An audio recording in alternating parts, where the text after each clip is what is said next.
My name again is Vickie Falcone, and I am a soul-centered relationship coach, a speaker, and an author. I'm the author of the book Buddha Never Raised Kids and Jesus Didn't Drive Carpool. And for the last 25 years, I have worked with people who want to improve their relationships. So from parenting to couples to now for the past many years, working with women. I am very passionate about working with spiritual women who want to clear their blocks to calling in their soulmate. Well, I struggled for years back when I was dating after my divorce. I was terrified to ask for what I wanted, to state my needs. I worried too much about if they would like me instead of spending my time and energy deciding, do I like you? And I attracted emotionally unavailable men. Well, there's perhaps not a greater example of someone being emotionally unavailable than people who cheat on their partners. Would you agree? Let me take you back to 20 years ago. I had pretty good self-esteem. I was flying high after completing my first book. I was getting ready to leave for a 19-city speaking tour for that new book when my husband confessed to having an affair. I was absolutely devastated. I went through an extraordinarily painful divorce. One of the big things I learned when we were in therapy was that he was absolutely not emotionally available. I was so wounded from that, I told all my friends, I am never getting married again. Well, a few years, I guess just about 1 year after my divorce, I decided to enroll in a 2-year program to earn my master's degree in spiritual psychology. That program is all about not just getting some letters after your name, but it's a very deep dive in healing and changing your consciousness. I had never had so much support for change in my life, and I'd done a lot of personal growth work up until that point. So it was my teachers and mentors in the spiritual psychology program combined with, I got to work with Dr. Gay Hendricks, who wrote the book Conscious Loving, and one great therapist who helped me change my patterns around, get the courage to ask for what I wanted while I was dating. And the happy news that I have to share is that I have been now married to my soulmate for 8 years. We've been together for 14 years. We met almost exactly this week, 14 years ago. So I am very excited that you're here because I know that you can, like many of the people I've already worked with, clear the blocks, open yourself up to love, and especially if you will utilize something I call partnering with the divine and some particular spiritual skills. So if you've got your hand out, let's go to page 1 here at the top and talk about what you're going to learn in this webinar. You are going to learn how to attract people who are emotionally available for a committed relationship. And as part of that, courageously walk away from anyone who is not. Of course, that's a big part of it. You're also going to learn the single brave action all of my clients took before attracting their soulmate. I've been thinking a lot as I prepared this webinar, which I've never offered before. I've gone back and actually saved the notes and the files from my clients who have found love. And I've gone through and really analyzed, like, what did they do? Because that's what the new people who I work with are asking me. What did they do? And I want to share that with you because there was a common single thing that they all did. The most common challenge spiritual women face on their search for love, and it is unique to people who are on a spiritual path of any kind.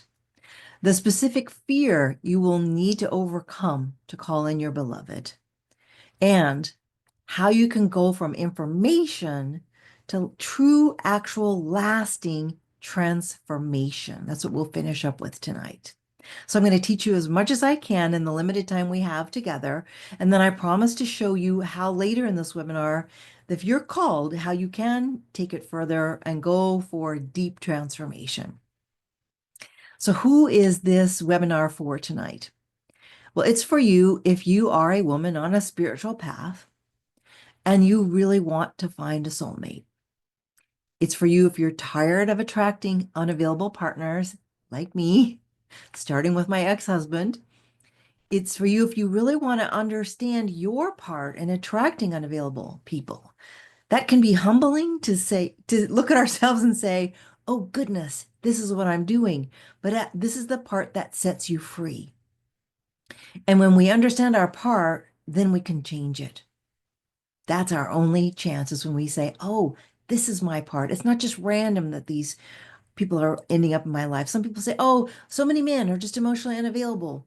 Well, maybe, but there are a lot I know for sure that are emotionally available. This is also for you if you want to feel hopeful about finding love. And that I want that for you because I was stuck. I did not go on one date, not one for 4 years after my divorce. I was so wounded, absolutely gave up all hope. So I honestly am one of the worst cases that I know. So I have a lot of hope for you. So what is possible from doing this work that specifically I've designed for spiritual women? It is absolutely possible for you to change patterns that have kept you attracting unavailable partners. And you're going to hear real stories. I've changed the names. I have one client who's given me permission to share anything and her name, but I'm going to change the names. But I'm going to tell you real stories about real people who changed their patterns. And one instance in particular had an immediate dramatic change. You're going to learn how to love and respect yourself in relationships like you have not before. You're going to learn how to, doing this work that I'm going to share more about, you can learn to date from a place of genuine trust and surrender. And those are two very beautiful, but not always, um, don't always feel attainable qualities of being spiritual. How do I surrender? How do I trust? They're nice words, but how do you actually do it? And I want you to believe that it is absolutely possible to call in a beloved, a true soulmate. And this is we chose to have a very small wedding on the beach in Kauai. This is me and my beloved Paul getting married in 2016 with my sweet mom, my daughter, his children. That is absolutely what's possible. And you'll hear more about other people's stories as we go on. So I want to hear from you now. Here on your handout, and if you don't have the handout, again, don't worry, I will prompt you. Thank you, Bruce. I'll prompt you, but I want you to take a minute right now and write down, what is your biggest challenge when it comes to dating and relationships? What's my biggest challenge when it comes to dating and relationships? And if you would like to, I'd like to invite you to share that in the chat, or you can also share with me what part of the world, like Davida is from Las Vegas. What do you think is your biggest challenge when it comes to dating and relationships? Someone's saying, I'm my biggest challenge, LOL. I hear you, as I was for me. I'm wondering what specifically about that, if you want to share. If you want to share, what's your biggest challenge around dating and relationships?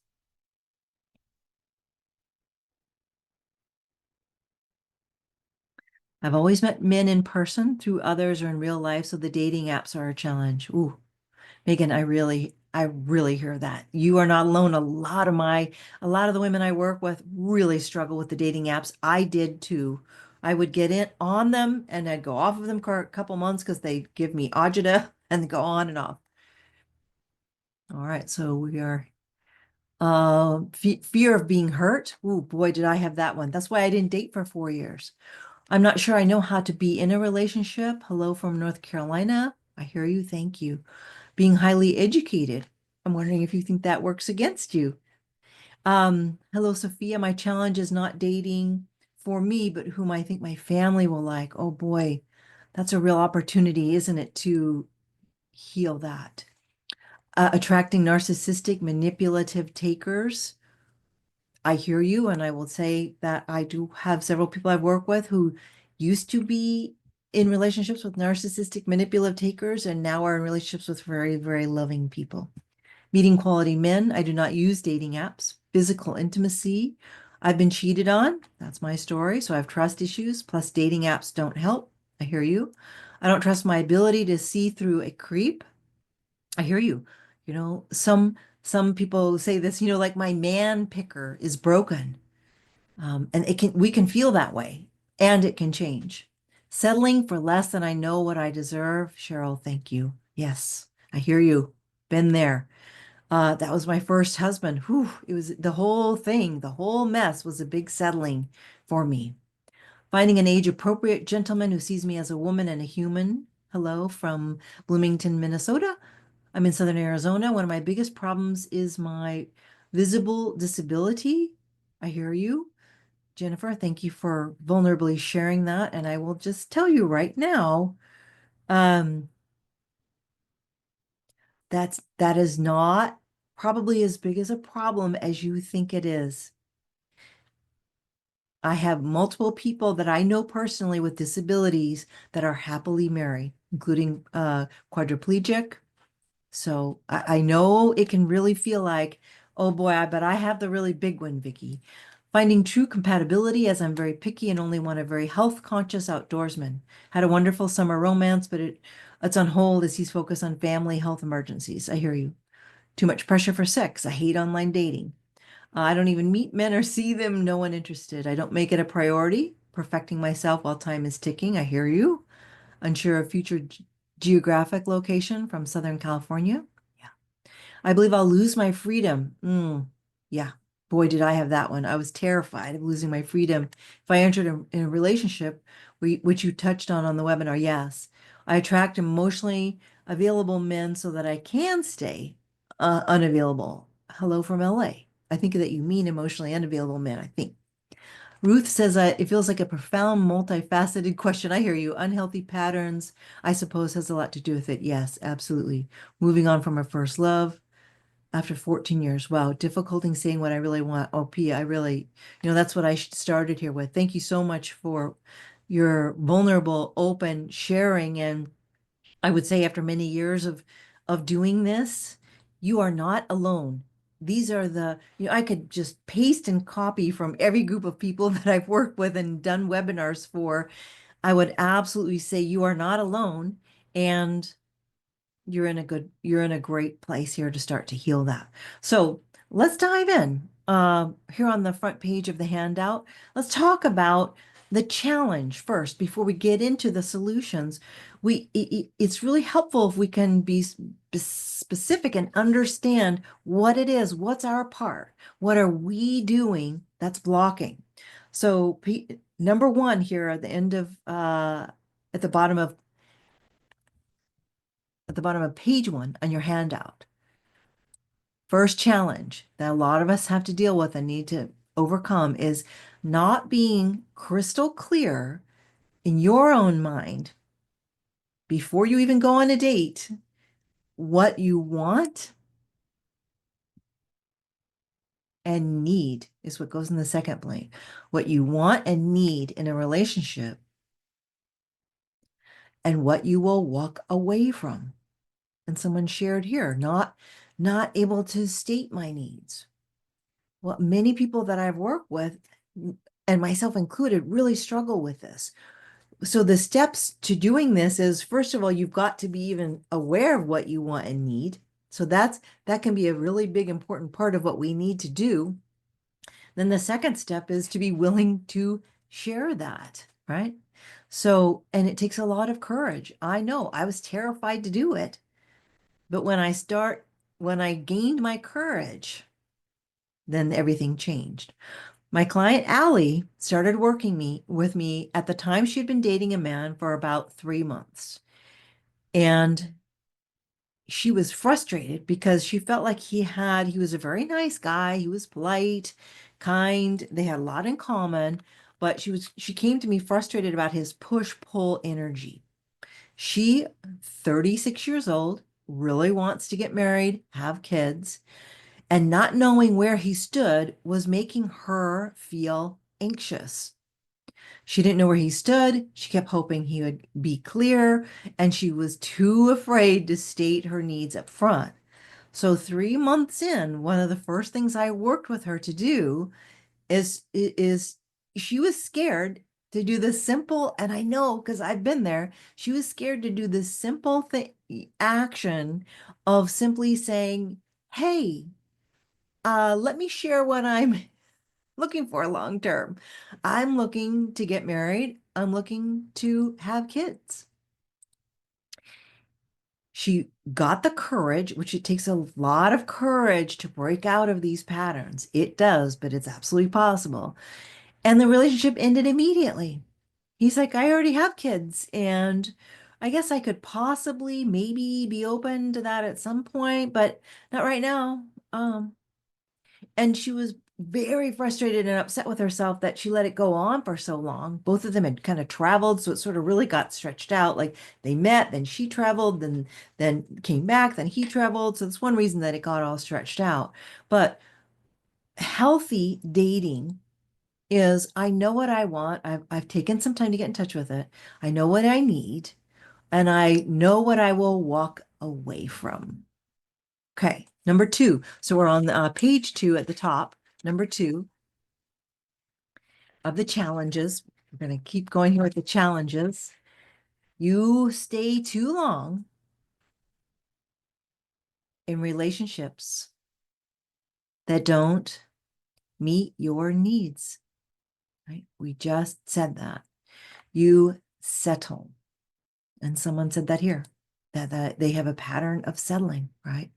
And feeling like I don't deserve. I hear you, sister. I hear you. I had the same issue myself. And there are deep psychological and spiritual reasons for that. And there's absolutely possibility to really change that. Some of you got my email about my client named Jamie. Again, I've changed her name, but she slid into a relationship. Totally understandable, right? Remember that period we had, seems like forever ago now, called lockdowns. A lot of people kind of got stuck with people and in sort of unintentional, unconscious, not very thoughtful ways. It's okay, it happens. And they dated before, and then lockdowns happened, and and he's sort of like, why don't you come, to my house and we'll do this thing together, right? We thought it was going to last 3 months, but they were together 2 years. The problem is she was 38 years old, very much wanted children, wanted marriage, and he just kept being wishy-washy and vague whenever she talked about the future. She also, even though she was by the way, both of these women, Jamie and Allie, are high power, successful women in their careers. But they absolutely struggled when it came to relationship. That's very common. So he just kept being wishy-washy. And this is the one we're going to talk about what the text was and how that went later, that she called me so stressed out because she had asked him, she had said, I'm looking for this. And he's like, I don't really feel like, and I'm like, wishy-washy and vague is a no. Wishy-washy and vague is a no. So she walked away, but he reached back out to her like 2 weeks later and said, "Oh, can we talk about this? Can we talk about it?" I'm going to tell you how that went a little bit later. But first, let's go to number 3. You don't believe it's possible to find what you really want, and or you don't feel like you deserve love, right? I'm reading it, someone in the chat right now. No one's interested. Well, I don't buy that. Settling for less. Yeah. And so if I don't believe it's possible, our beliefs have a gigantic impact on us. I've heard some here in the chat, and I had to overcome these myself. These are called limiting beliefs. Our beliefs are so powerful, they affect everything that we do. They affect the choices that we make. like staying with a guy who's too long. One was 2 years, one was 3 months, without speaking your needs and asking for what you want. Our limiting beliefs are extremely powerful. They affect the choices that we make. They affect our self-esteem. They affect how high we set our bar on what we deserve. They are extremely powerful. So if I believe I don't deserve, that's going to be a problem. And this is why number two happens above. And what specifically happened with Jamie was she called me late in the evening. I don't usually take coaching calls, but she was in an absolute meltdown, rare, but it happens every once in a while. And she was so stressed out because this guy had reached out to her again about like, can't we just hang out? Let's just have dinner and talk about this. And I didn't want her to go to the dinner. She went to the dinner. Um, at the dinner, he wanted to basically be a friend with benefits, but then he also asked her for a bunch of business referrals. And okay, so some of you mentioned narcissist. Now, I don't want to go around diagnosing people, but he was un staggeringly selfish. She had said, I want to get married. He's like, can't we just keep hanging out? By the way, um, she was a realtor. He's like, can you give me some of your referrals for blah, blah, blah, blah, blah, which are pretty, sacred, especially in a big city like Los Angeles. Realtors work a long time to build their contact lists. So I'm going to talk about the text that we sent back to him after that night. Number four, you have unhealed attachment wounds from childhood. You may or may not know what that means, but there are four different, my background, for 20 years, I taught parenting classes, was a parenting coach, was a keynote speaker after I wrote my book. And my whole focus of my parenting work was to help parents build relationships with their children so that their children would be what's called securely attached. And that happens when a parent shows up, is there in their life, is both kind and loving, but also firm and sets boundaries, right? Kind and firm was a big part of what I talked about in my parenting classes and coaching people. And, healthy parenting is, it's cliche, but it is like you give your kids roots, like, I'm here, I love you, I'm here for you, and also wings, go, you do you. And when I'm too controlling, I snip my kids' wings and I put my needs on them. And when I'm not rooted and grounded, then that, of course, leads kids to be insecure. So the four kinds of attachment, the healthy kind of attachment is secure. Those parents were there. Oh, Robin, there are a few non-narcissists, I promise, in LA. I know LA's got a reputation. I know about self-centered, but those of us who live here and have seen how people are showing up in this natural disaster you may have heard about is just, I've been deeply touched and brought to tears. Um, and that's a limiting belief. If I say that my town of 10 million people, right? LA proper is 4 million. The outlying areas are 10 million. And if I say a town has all narcissists, or all men are jerks, or every man's going to cheat on me, or any partner, we got to be careful about that. That will really limit us. And I know how tempting it is. So my client Rochelle came to me in pretty high conflict with her boyfriend. They came and sat in these chairs. Oh, hi, that's my cat Duke. Hi, Duke. They came and sat in these chairs, and I mean, they both just sat down like this, and pretty high conflict.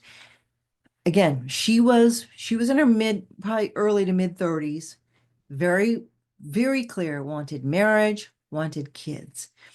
And every time, I mean, she was scared to even, her fear of abandonment was so strong that she was scared to even turn to him. It took a lot of coaching for her to get me to turn to him and say, I really want kids. Again, see a theme. I want kids. I want a long-term committed relationship. I want marriage. And his answer to her, like on the third session, was, I'm open to that in a very laissez-faire kind of way. And I turned to her and I said, open to that is not a yes.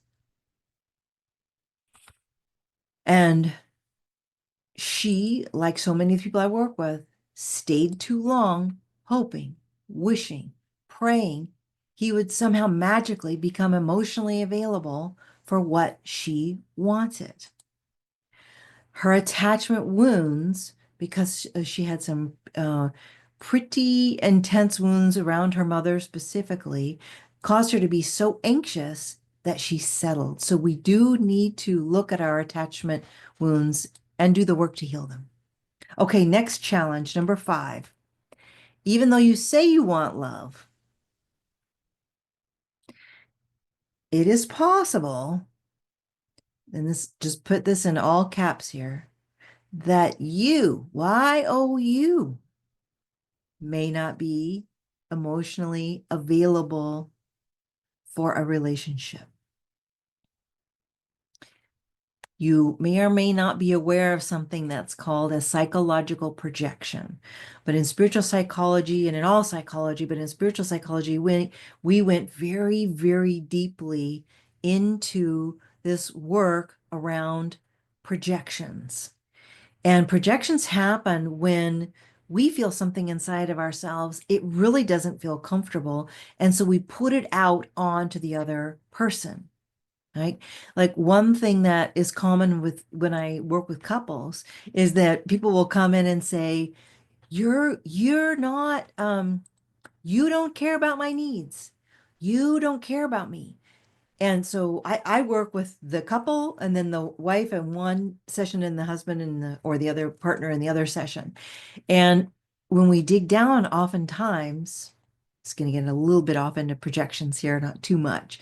But oftentimes when we dig deeply, we see that that person was actually not honoring their needs, listening to herself, listening to themselves. So sometimes I've worked with people and it's taken a while, but it's possible that if you say you want love, it's possible you may not be emotionally available. And someone here shared earlier, I'm afraid of losing my freedom, right? And my coach, he's a PhD psychologist, Gay Hendricks, who worked with me in the aftermath of my affair, was the first one who told me, because I was terrified of losing my freedom, losing myself again.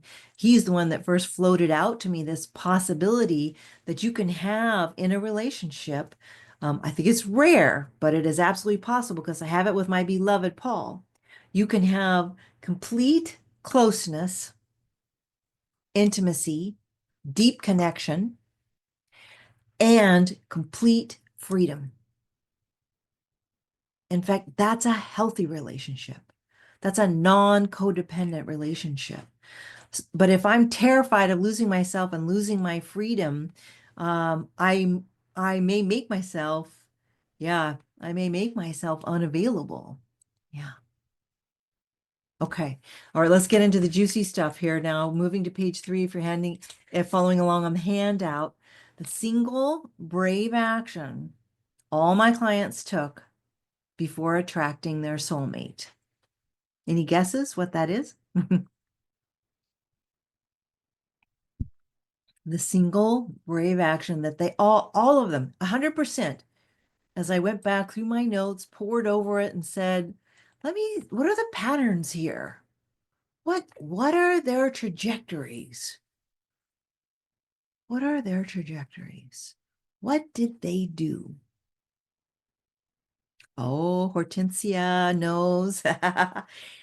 They courageously, so here's what goes in the blank. They walked away, from emotionally unavailable partners. Now that may sound, yeah, let go. That may sound, oh, like, yeah, but it can be very, very hard to do because of limiting beliefs about ourselves. So let me finish up the Jamie story for you. So Jamie, right, this is the one who had the 2-year relationship during lockdown with this guy. She said, I'm really looking for marriage and kids. And he's like, okay, well, wish you the best. Came back around like 2 weeks or 3 weeks later. Let's go to dinner. She was hoping, oh, he's gonna say, okay, I'm in. But no, he basically said, can we still keep hanging out?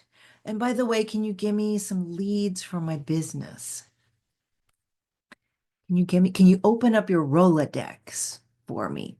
So she was devastated, which is why I took her call at like 9 o'clock at night, and devastated. And we created a text together. But I want to tell you what we did before we wrote the text. We prayed. We brought spirit consciously into that moment in time. And we said, okay, let's take a deep breath, right? Because it's so easy, even for spiritual women, as we're going to talk about here in a moment, to kind of forget all the spiritual help that's there and available for us. So we sent a text that said, I stated what I wanted, and at dinner tonight, you just wanted leads from me, and you wanted what you wanted, which was to can't, continue to be friends with benefits and hang out. I'd prefer that you don't reach out and talk to me again, with something like that. But here's why she was able to do it. She said, Vickie, do you promise me, right? I mean, she's a super high power realtor. Do you promise me if I let go of this guy, something better will happen? And I said, I promise you, as long as you trust spirit, as long as you trust spirit. And that's what goes in the blank. They were able to do this because they trusted spirit. Even if you only do it 5%, 10%, even a tiny amount shifts the whole thing. And they changed their limiting beliefs. So you won't be probably surprised to hear, and it's extremely common, Jamie's big limiting belief, and why she was literally shaking with terror at the thought of sending this text that we had written up together. Her limiting belief is, she kept saying it, she said it to me 28 times. What if I don't find better? I am 38 years old. I want children. What if I don't find better? She was terrified to walk away from these guys. I call them Mr. Almost Right. And boy, they are seductive. I mean, just the settling for Mr. Almost Right is highly seductive because they have almost everything, but they leave us aching, deeply wanting more. That's what I did in my first marriage. I had to, in spiritual psychology, help me bring a tremendous amount of forgiveness to that 27-year-old who got married. How do we get married at age 27? It's like we're babies. So many of us got married. We're babies. We have no training, nothing. So spiritual psychology, part of my deep part of my healing was bringing tremendous amounts of self-forgiveness and compassion to the younger versions of myself. So, what is the spiritual solution? The spiritual solution. And the challenge that's specifically the most common challenge spiritual women face on their search for love. This is the challenge that I suffered with. I'm a very spiritual person. I have been actually my whole life. I have a long time meditation practice. I have an absolute, real, and deep relationship with a higher power. And I'm just going to share this one off my computer with you. And I suffered with this. When we succumb to fear, doubt, and worry because we have forgotten, God, we are suffering from something called spiritual amnesia. You can be a spiritual person. You can have been a spiritual person for a long time in your life, have lots of practices, but when the anxiety of dating and relating comes upon us, it's so easy to forget. And especially if you don't have a way to consciously invite the divine into your experience of dating and being in a relationship. One of my favorite quotes that sums this up is from a spiritual body of work called A Course in Miracles. It's one of my favorite spiritual quotes of all time. If you are trusting in your own strength, you have every reason to be apprehensive, anxious, and fearful. And that comes from Lesson 47 in A Course in Miracles. This is what it's all about. If you are trusting in your own strength, you have every reason to be apprehensive, anxious, and fearful. But it's so easy to forget. There's just so many things pulling us. Our wounds, the excitement of meeting, yes, Jada, amen. The excitement of meeting a new person. There's so many things pulling us that we've got to really strengthen ourselves in our connection to the divine, gets really specific in inviting the divine into this whole dating experience in to help ourselves remember over and over and over again. And I want to tell you, I first heard Paul and I both took the University of Santa Monica Spiritual Psychology's optional third year to be trained to be coaches in spiritual, so what's called soul-centered coaches. And one of our teachers um, was a one of the world's leading coaches and authors. He helped write Louise Hay's final book with her. His name is Dr. Robert Holden. He had several shows on the BBC. He's from London, and he's just an absolutely positively delightful human being. And he tells he told us a very interesting story about spiritual amnesia. He experienced something that a lot of authors and any of you who are in creative fields experience after finishing a really big project. I'm so interested to hear if my husband would say he experiences this because he worked on Hollywood film sets, major motion pictures. But it's like when Robert Holden, yeah, Dr. Robert Holden, he's a PhD. Let's get that in there, Dr. Robert Holden. Yeah, and and yeah, he's so delightful. And he shared this story about how common and how easy it is to slip into spiritual amnesia, even though he's an incredibly deeply spiritual human. He finished writing a book and he had what's called a letdown response. So you work really hard, you put all your energy into a project, and then you turn it in, and there can be this kind of somewhat feels a little bit depressive, kind of your energy goes down. And he said he was feeling a little bit depressed after turning in one of his book manuscripts. And he said, well, I think I'll go downstairs. He lives in this high rise in London, south of London. And he grabbed a magazine and a candy bar. He said, oh, maybe this will make me feel better. It's like 10 ways to get happier now, 10 experts weigh in. So he bought the book, bought the candy bar. I'm like, I'm all about the candy bar. I totally get that. And took it upstairs. And he started reading, snacking on his candy bar and reading the magazine. And expert number 3 was him.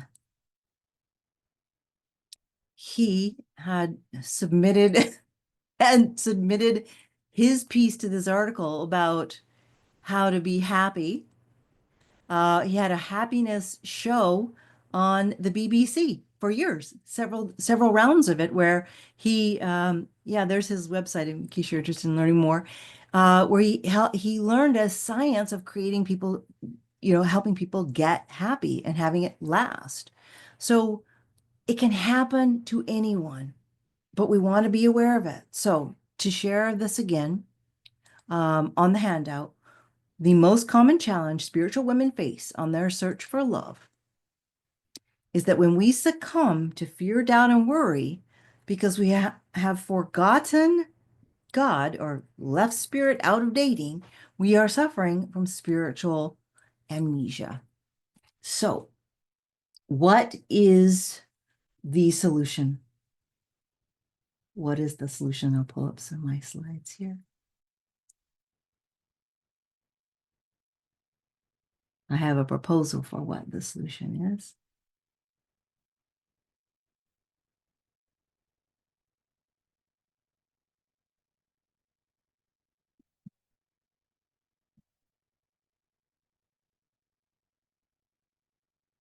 Starting next week on Tuesday, January 21st. It's going to be the first time I've taught this course in 2.5 years. It's called Finding the Love of Your Life. I'm teaching live, just like this. You get your questions answered, just like I'm going to pause here in just a moment and see if any of you have any questions. It includes some deep coaching and support. And this is what you're going to learn. It's all about the answer to spiritual amnesia. Week number 1 is about, so next Tuesday, we're going to dive in with Partner with the Divine to attract the love you deserve. Learn a sacred process for connecting with the divine that powerfully magnetizes love. If I can make this bigger. Discover how to harness the power of your intention to increase the chances that you will succeed. And discover what's more important than visualization and law of attraction for calling in big love. And I'm a big fan of visualization and law of attraction, but there's something more powerful. So that's what we're going to do this coming Tuesday.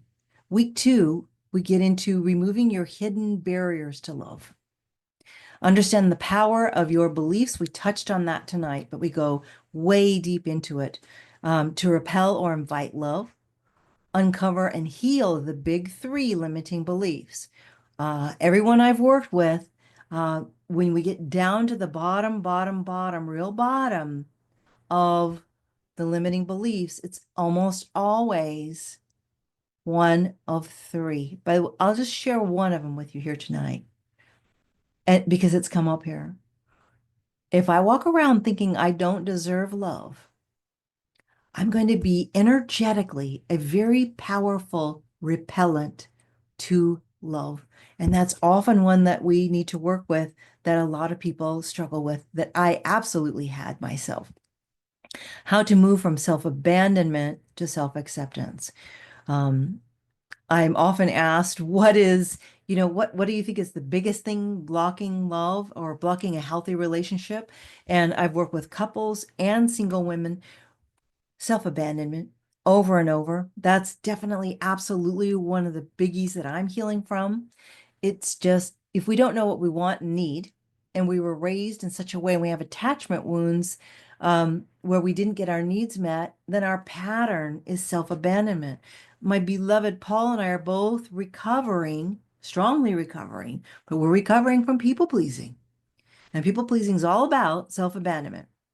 Okay, week 3. First things first, how to love yourself more. Right? There's a lot of memes out there on social media about how to love yourself, but I'm sharing with you the deep, proven philosophies that we learned in spiritual psychology, the actions you need to take to genuinely love yourself more. Hint, hint, it's not manicures and massages and vacations. How to put an end to destructive, negative self-talk. So that's similar to limiting beliefs.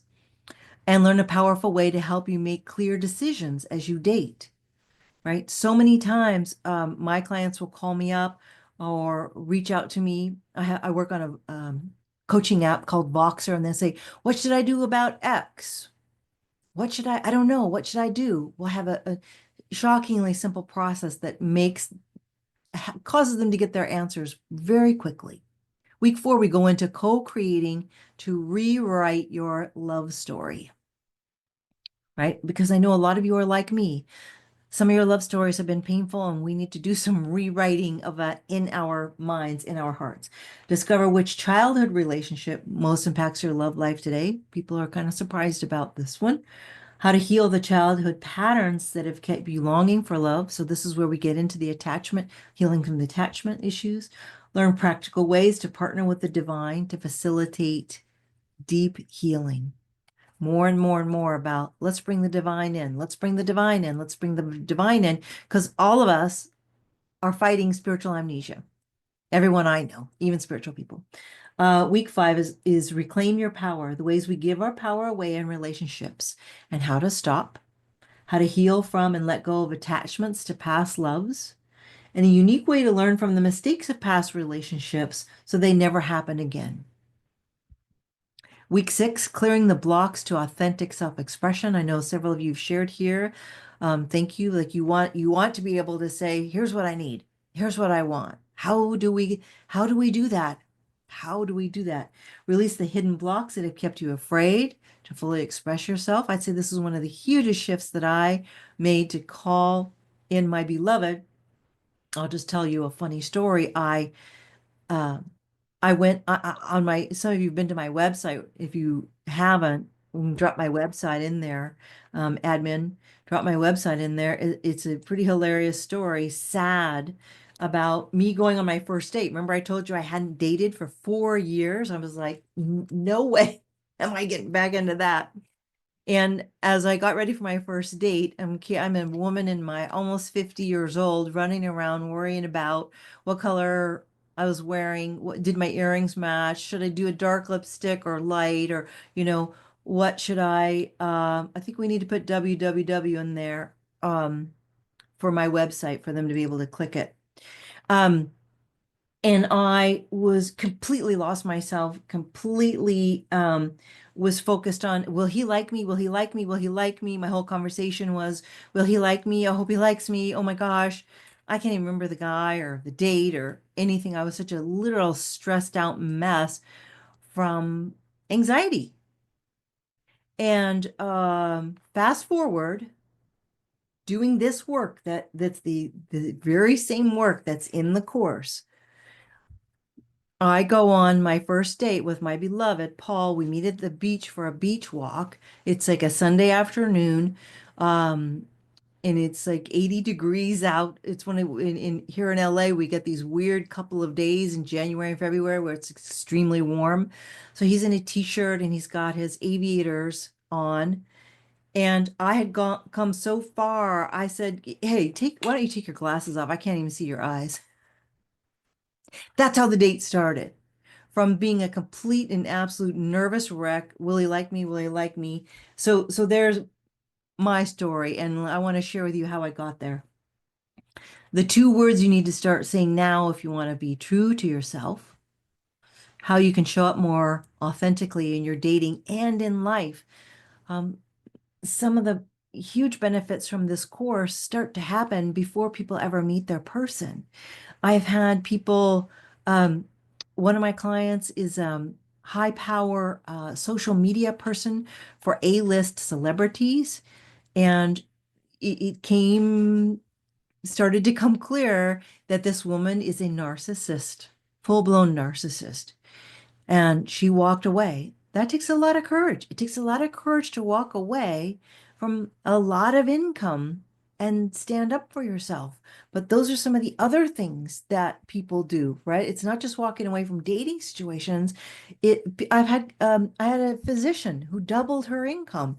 It's like all of this leaks out into every part of your life. Week 7, who like me suffers from codependency, from codependency to co-creation. The relationship between a particular kind of codependency and your dating struggles. The most powerful question you can ask yourself to heal from codependency and create healthy relationships. That's a doozy. How to go from feeling desperate or discouraged to cultivating trust, right? We talked about trust and surrender, but it's a process for most of us. And then week 8 is fearless dating. Let go, let God. The 2 shifts you need to make to feel peaceful and detached as you date how to genuinely let go and let God. It's a part of a lot of 12-step programs, which I have experience with. And what does that feel like in your body? So this could be you. These are unsolicited emails that I got from people who took my last class. Good morning. Thank you so much for all that you're giving us. Your webinar and guidance far exceed anything I could have imagined. The subtle shift I'm feeling now, I believe, is because of a reconnection to my inner child. Hint, hint, spoiler alert. That's one of the things we're going to work on. Introduced me through your lovely guidance and feeling supported and understood. Thank you. Hello, darling. Thanks so much for all that you are. I think you've seriously helped me find my soulmate. A few weeks after the intro session, he came and he is now officially my boyfriend. I haven't had a man actually want to be my committed partner since I was 11 years old. We are so compatible. I'll make you a video testimony one day. This shit really works. So the other part I've added to the course since I last taught it 2.5 years ago, some important new things since I last taught it. A focus on somatic practices to help you calm your nervous system as you date or even think about it. My training in spiritual psychology is rich and deep, and the focus is on the mental realm, the emotional, and the spiritual. Those three changed my life. Turns out I was doing the physical on my own, which I think is one of the reasons I had a big shift. Dr. Gay Hendricks had me doing movement and releasing trauma in my body. So I've added the somatic pieces because it's absolutely essential. Because emotional triggers happen in the body. Therefore, the fastest way to get ourselves back to center is through the body. So I know a lot of people here. Welcome. Thank you. Graduates of my class are here tonight. Some of them are thinking about reviewing the course and taking it again, joining the Sacred Sisterhood of Support. That's the big change, and that's going to go throughout all 8 weeks. I didn't tell you about Jamie. Let me tell you what happened with Jamie. She sent that text, and I almost hesitate to tell you this because I think some of my stories people aren't going to believe, but I have many, many witnesses and friends of her who have come to become my client because when these kind of stories happen, they tell all their friends. She sent the text on a Sunday night, ending it with this guy. He was like, "Are you sure? Are you sure?" Monday, she sends me a message. Thinking about getting on Hinge. I'm pretty sure I know your answer. Right? I said, yeah, I'd recommend that you not get on right away. Let's have you do a little bit of healing. I mean, she was really triggered. She sends me a message on Tuesday. Have a date Wednesday night. Kid you not. She went on the date with an absolutely lovely man, 10 years older with her. So she's 38. He was 48. Neither of them have ever been married. Neither of them have ever had children. Both of them wanted married and had children. And she was so confident. And it was just so easy that they both just sat there. Look, I mean, these people are not young, right? And they wanted a family. And they both are just like, what do you want? What do you? She didn't care by then. She had been kind of blown open like I was, where she was just like, take off your sunglasses. What do you want? I don't know. We're not young people. What is it that you want? Okay, fast forward. These two are married and welcomed a precious baby son last year. That's what happened to Jamie. And this is what happened to Rochelle. Rochelle is her actual name. She's one of the people who's given me permission to tell her story.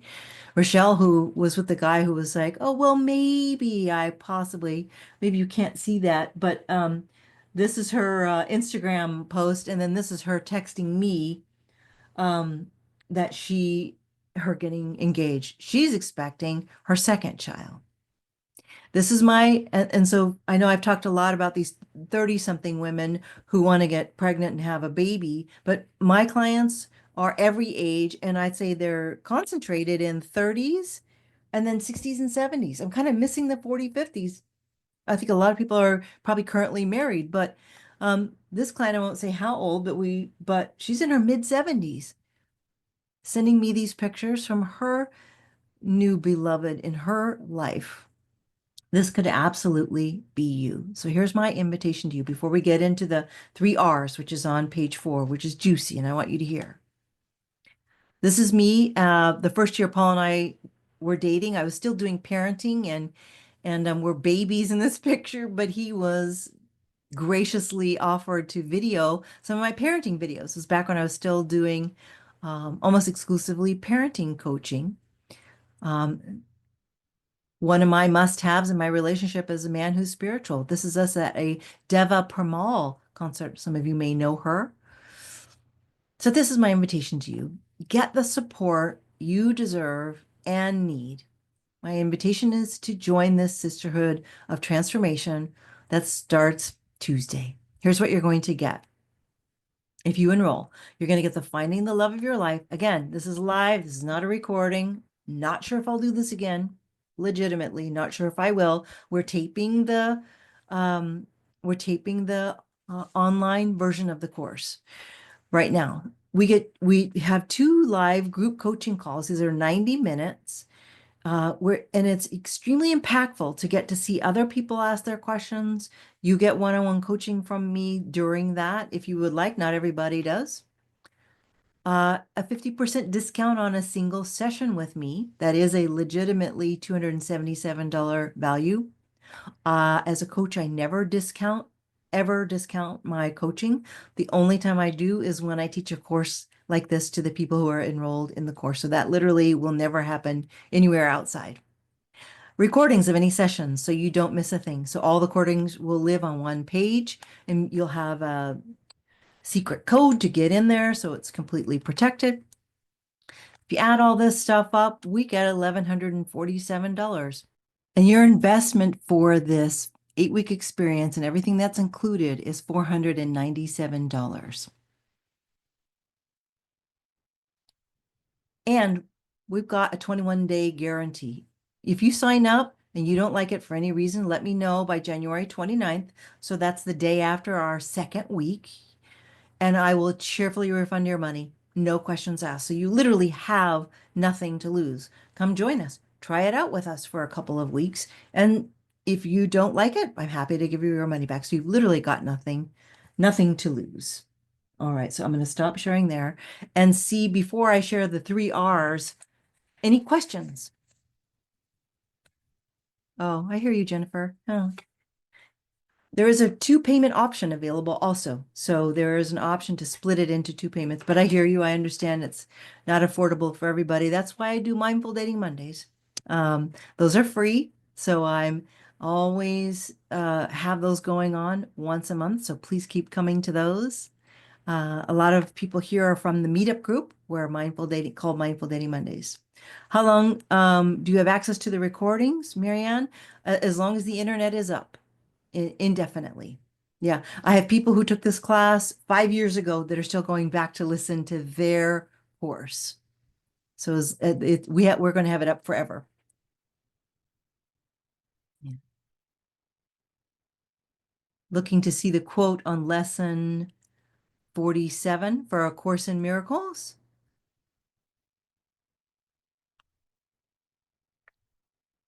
You want to see it again? Is that what you're asking for? You want me to put it up again? Cheryl, do you recommend not dating during the 8-week course? No, some people who are enrolled already, which are some beautiful souls, are actively dating. That's totally your choice. Some people are not even ready to start dating. They just want to learn. They're really clear they're not ready. Some people have gotten only recently out of a relationship.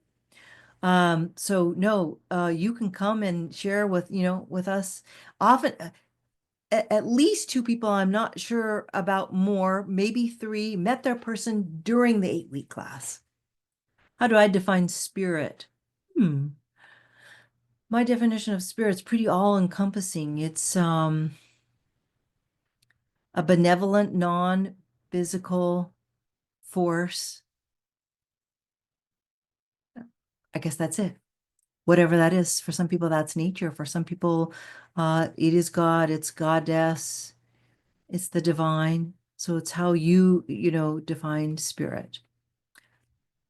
We will have one-on-one access and communication in this program One-on-one will be, you have an opportunity to buy a half-price coaching session with me.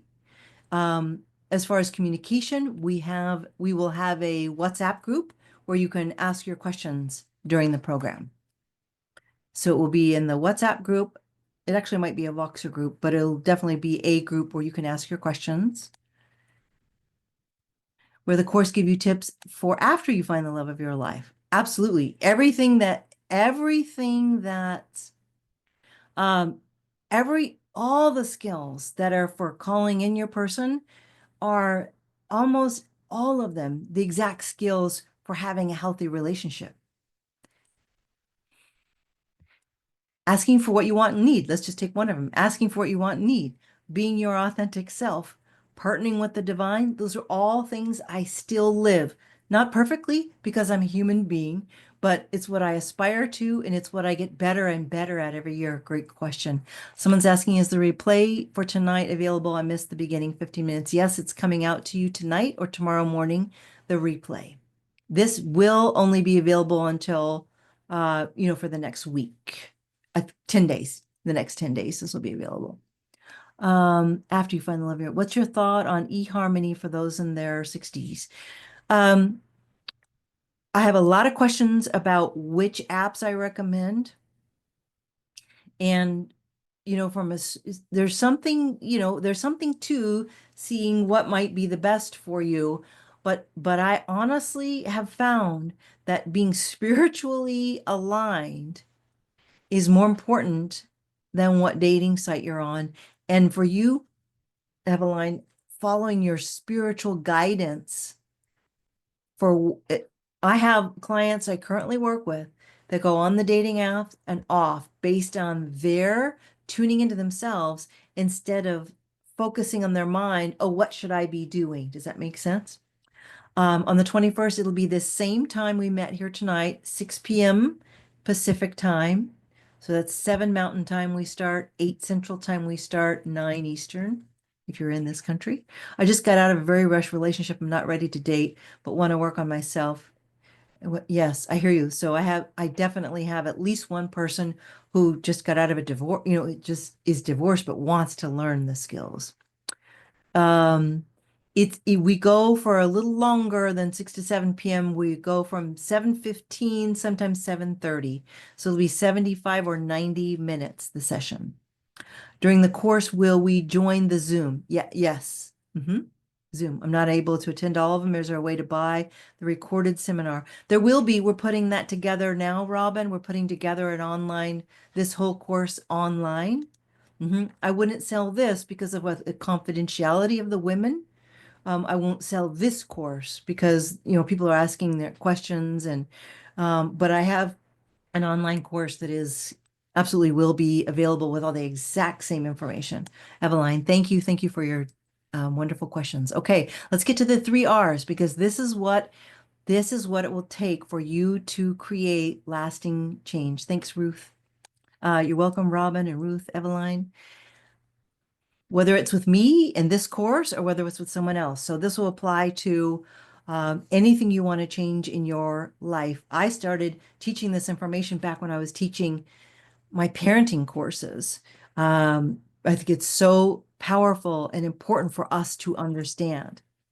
Turns out researchers have discovered the formula for creating change. And whether you want to lose weight, stop smoking, or date in a much more healthy way, be a better parent, the ingredients for making lasting change are the same.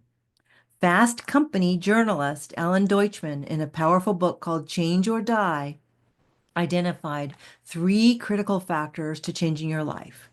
These 3 R's, he said, have to be present for people to make a lasting change. And this is research. This is very deep research and has been backed up and supported since then, since his book came out. All 3. Number 1, relate. You've got to find a mentor if you want to change. Someone who's been where you are, healed themselves, and is now experiencing life in the way you'd like to. So, for example, being a better parent, improving your finances, dating on higher ground, as I call it. You need to form a relationship with this mentor or a community. It doesn't have to just be a single person. This is the foundation of 12-step programs. But that person or that community has to inspire hope and sustain hope in you. That's a huge part of what I bring to the course and when I'm working with you. So this mentor or community has to believe you have the ability to change, and they have to have the specific skills and methodologies to create results that you want. So that's number one, relate. Number two is called reframe. Reframe. So in the reframe part of change, you need to allow your new relationship to help you learn new ways of thinking about your situation and your life. Your mentor will need to help you change formally, here you've heard this before here tonight, limiting beliefs about yourself and about your situation into beliefs that will support your growth and change. So that mentor's got to keep showing up for you and helping you continue to reframe your limiting beliefs. And then number three is repeat. To create permanent change, you need to rely on your new mentoring relationship to help you learn, practice, and master new habits and skills that you'll need to create what you want. So I humbly offer you all 3 R's in working with me, whether it's one-on-one or in this course. And coaches offer this much more so than therapists. I have highest regard for therapists. I have therapists in my classes, but the therapist can't do the first R. A therapist can't share where they've been ethically and what their struggles were. So therapy does not usually meet the 3 R's. Certainly. Of course, I'm available to help you. Yes. So I want you to just close your eyelids, put your hand on your heart right now, drop in, and just ask yourself, 1 year from now, if nothing has changed in my dating life, if I've done nothing to change it and nothing has changed, how does that feel in my body? How does that feel? Is now the time for you? I know it's scary. Change always is scary. But not changing, painful. Change is scary. Not changing, painful. So I will end with, because someone requested it, if you have any other questions, let me know. But I will end with sharing with you the Course in Miracles quote again. Let me pull it back up here from A Course in Miracles, lesson 47. Let me share this with you. So you can go look it up online if you'd like to. If you are trusting in your own strength, you have every reason to be apprehensive, anxious, and fearful. I'd love to be your guide in helping you to learn to shift your trusting into spirit, whatever that is for you. And with that, I'll give you all a very sweet good night and a deep, heartfelt thank you for showing up here tonight.